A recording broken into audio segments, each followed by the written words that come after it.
Assalomu alaykum aka parvozlar. Akalar nima deyapti bu yapon? Polvonda bitta yutug'i bor ekan.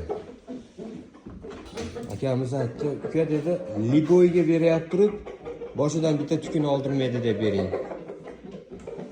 Deb aytdi, aka-ukalar yutganmi yutgan, yutug'iga javob beriladi.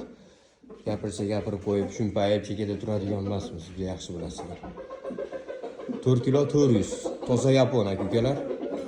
Yuraginglar jizillasa, rosta bosorish kerak.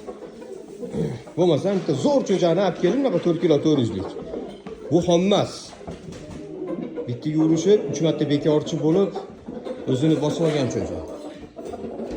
Zo'r cho'jani olib kelib, oyog'ini ko'rib, ko'nglinglarga o'tirsa, olib keta olasizlar. Nima demadinglar? Juda og'ir bosib jonivor.